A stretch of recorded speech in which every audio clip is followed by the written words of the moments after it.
আমার বাবার জাস্টিসের যা যা খুন করেছে, যারা পিছনে আছে, তাদের উপযুক্ত শাস্তি। পরিবারের একাধিক সদস্য তারা আক্রান্ত। একটা সোশ্যাল ভিজিলেন্সের দাবি করে কারা এখানে বিজেপির গুন্ডাদেরকে ডেকে আনলো? ये गुंडागर्दी, ये हिंसा नहीं चलने वाली।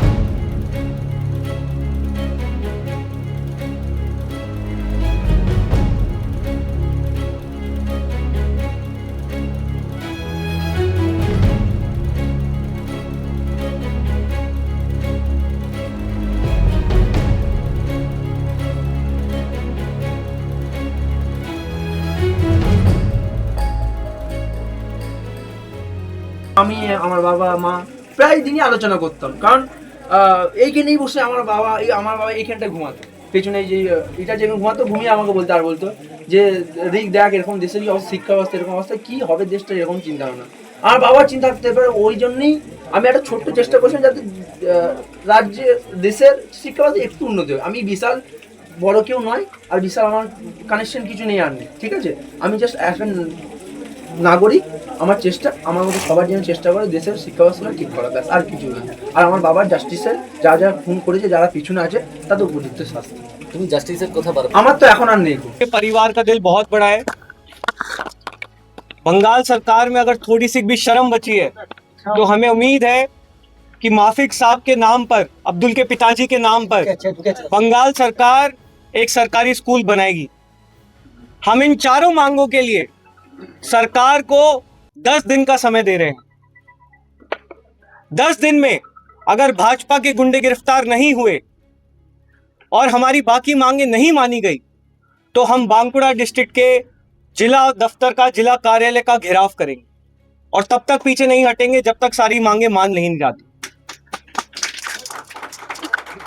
अब्दुल ने कॉम्पनसेशन लेने से मना किया है, लेकिन सीजेपी ने निर्णय लिया है कि हम अब्दुल और उसके परिवार के लिए फंड रेजिंग करेंगे और जितना भी फंड रेज होगा वो सारा का सारा पैसा सीधे अब्दुल के परिवार को दिया जाएगा।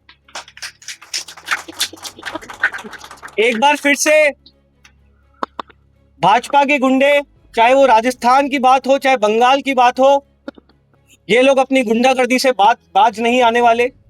हम लोग शिक्षा की बात कर रहे हैं, ये लोग हिंसा और नफरत की राजनीति कर रहे हैं। लेकिन इनको हम ये बता देना चाहते हैं कि अब तुम्हारा ये गुंडागर्दी, ये हिंसा नहीं चलने वाली। अब इस देश में शिक्षा की बात होगी, इस देश में मुद्दे की बात होगी और हम किसी से डरने वाले नहीं। अब्दुल इसके बाद फिर से स्कूल ठीक करो कैंपेन को लीड करेगा और इस बार ना सिर्फ बांकुड़ा डिस्ट्रिक्ट बल्कि पूरे बंगाल में अब्दुल और उसकी टीम घूमेगी और स्कूल ठीक कराने के लिए सरकार से बात करेगी।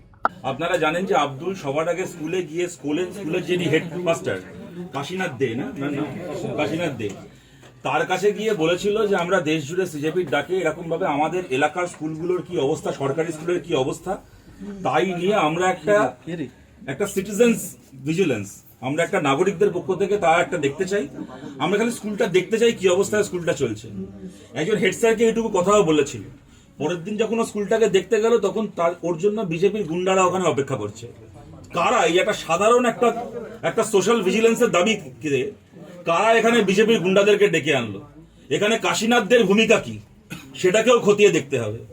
পুলিশের ভূমিকার কথা তো আশুতোষ বললেন, এবং হাসপাতালের সিসিটিভি ফুটেজ, সেই সিসিটিভি ফুটেজকেও বাজেয়াপ্ত করে যে কথাটা বলা হলো যে অনেকে যারা মেরেছিল ওরা যাদেরকে চেনে, আব্দুলের মা চিনতে পেরেছেন, আব্দুল চিনতে পেরেছে, এদের নাম বলে অভিযোগ করা হয়েছে, তারা বাদ দিয়েও যারা যারা এই ঘটনায় জড়িত তাদের ফুটেজ সিসিটিভিতে এখনো পাওয়া যেতে পারে। হাসপাতালের ইন্দাস হাসপাতালের ওই সিসিটিভি ফুটেজকে বাজেয়াপ্ত করে তাদেরকে চিহ্নিত করতে হবে। গোটা দেশ জোড়া ছাত্র আন্দোলন যন্তর মন্তরে সেইখানে গিয়েছিল দেশের শিক্ষা ব্যবস্থাকে বাঁচানোর জন্য। গ্রামে ফিরে আসে, গ্রামে ফিরে আসবার পরে নিজের গ্রামের প্রাথমিক স্কুলটা, সেই স্কুলটার সংস্কারের জন্য লড়াই করছিল, আন্দোলন করছিল। তাকে দেশদ্রোহী, তাকে পাকিস্তানি, তাকে বাংলাদেশি এই সমস্ত তকমা দিয়ে লিঞ্চিংয়ের শিকার হতে হলো। এটা লিঞ্চিং। বিজেপি পশ্চিমবাংলার কোনায় কোনায় এই লিঞ্চিং সংস্কৃতি, এই ঘৃণার সংস্কৃতি ছড়িয়ে যাচ্ছে। খুন করলো ছেলেটার বাবাকে খুন করে দিল পিটিয়ে। ছেলেটা ক্ষত বিক্ষত, পরিবারের একাধিক সদস্য তারা আক্রান্ত, মা আক্রান্ত। তুমি সামনে এসো। মা আক্রান্ত। এটা স্পষ্ট বিজেপি গোটা পশ্চিমবাংলার মাটিতে এই খুন লিঞ্চিং এর রাজনীতি চালিয়ে যাচ্ছে, টার্গেট করে করে। আজকে এই পরিবারকে টার্গেট করে এই পরিবারের মধ্যে খুন করা হলো, এই পরিবারকে আক্রমণ করা হলো। ভেবেছে এই আক্রমণ করে রিকের মতন ছেলে যারা লেখাপড়া নিয়ে চিন্তা ভাবনা করে, যারা লেখাপড়াকে বাঁচাতে চায়, তাদেরকে লড়াই থেকে সরিয়ে দেবে। এই হচ্ছে টার্গেট। জাস্টিস পেতেই হবে। জাস্টিস কেউ এমনি এমনি দেয় না, জাস্টিস ছিনিয়ে নিতে হয়। আর এই জাস্টিসটা এই কারণেই ছিনিয়ে নেওয়া দরকার, যাতে বার্তাটা দেওয়া যায় যে যেভাবে গুন্ডাদের মতন সরকার চলছে, ওরা গুন্ডা দমন ইত্যাদি এসব বলছে না, আর সরকারটাই গুন্ডাদের মতন চলছে। এরকম একটা ঘটনা ঘটলো, এখনো পর্যন্ত কোন সরকারের প্রতিনিধি এসছে? উল্টে আমি তো আজকে এসে জানতে পারলাম যে ও 27 তারিখ গ্রামে ফেরবার পরে এখানকার এমএলএ নিজে হুমকি দিয়েছে ওকে। এমএলএ নিজে হুমকি দিয়েছে।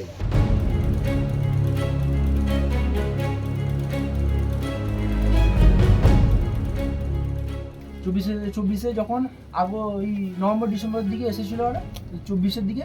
আর তার আগে দিদিকে বলা অনেক আগে বলা হয়, ঠিক আছে। তারপর তো 2024 থেকে এখনো পর্যন্ত কোনো কিছু এটার ব্যবস্থা কিছু করা হয়নি। এখন মানে এখানেই হয়েছিল ঘটনাটা। এই তো আমার বাড়ির সামনে। হ্যালো। হ্যাঁ ভাই, আমি শুনেছি সব। খুবই দুঃখজনক ঘটনা। এরা তো সবাইকেই মেরে দিচ্ছে, যা ইচ্ছে তাই করছে। জঘন্যতম একটা রাজত্ব চলছে। আমি তোমাকে এটুকু বলতে চাই, তোমাদের পরিবারের পাশে আমরা ছিলাম, আছি, থাকবো। এবার বাবা তো চলে গেল, এবার যে জন্য চলে গেল সেই জিনিসগুলো যদি ঠিক হয় তাহলে আবার কি আছে। আবার হ্যাঁ, ভিডিও হয়েছে।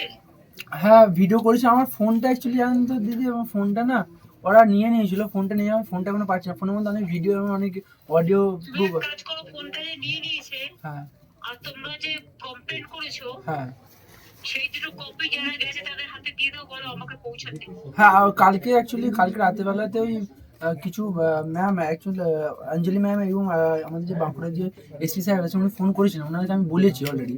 উনি আমার ফোনের আইএমএম নাম্বারটা আর আমার নাম্বারটা নিয়ে গেছে। ওনাকে বলে আমি ট্যাগ করে আমরা দেখছি।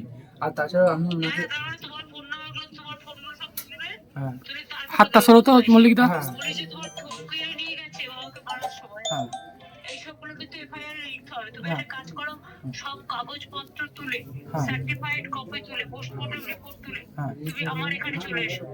আচ্ছা আচ্ছা। ওখানে কি আছে? সুখের মিত্রা আছে। হ্যাঁ দিদি, আর রয়েছে।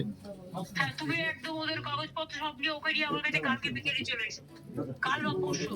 আমার মনে হয় এখনো পোস্টম্যান দেরি আছে, একটু রিপোর্ট পেলে যাবে। ফোন দেখা ঢুকে দিয়েছে দেয়নি। রিপোর্ট এফআইআর কপি হ্যাঁ সব কিছু পেলে 2-4 দিনের মধ্যে আমার কাছে চলে এসো। ঠিক আছে। আর দিদি আপনাকে অনেক অনেক ধন্যবাদ যে আপনি যে ফোন করেছেন, এটা বিশাল বড় ব্যাপার দিদি। অনেক অনেক ধন্যবাদ। নারী বাবু, এই বিপদে আমরা যদি না থাকি কে থাকবে? তোমরা তো আমাদের পরিবার। ঠিক আছে।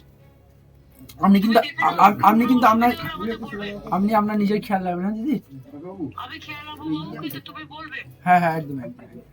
এবার ওনার সহানুভূতি তো আমার সাথে, যেহেতু দেখুন যারা সত্যের সাথে আছে তারাই আমার সাথে কন্ট্যাক্ট করছে, ঠিক আছে। যারা চাইছে যে আমাদের দেশে এডুকেশন সিস্টেম ঠিক হোক, আর ঠিক হোক, তারাই পাশে আছে। আই থিঙ্ক আমি জানি না কি হচ্ছে, আমারও একটু মেন্টাল প্রেশার আছে। আমি কিভাবে আইডেন্টিফাই করতে পারছি না কার কি মেন্টালিটি যে করছে আর করছে। কিন্তু উনি যে ফোন করেছেন, যিনি যে আমাকে কিন্তু ফোন করেছে, এটা একটা বিশাল বড় ব্যাপার। যদি উনি আমাদের রাজ্যের এক্স চিফ মিনিস্টার, সবাই জানি, ঠিক আছে, উনি যে খোঁজ খবর নিচ্ছে, এটা একটা বিশাল বড় ব্যাপার। উনি আশ্বাস দিলেন। উনি সবসময় যেভাবে আগেও পাশে ছিলেন, সবার পাশে মানুষের পাশে ছিলেন, এখনো সবার পাশে আছে, এখন আমারও পাশে আছে বলছেন।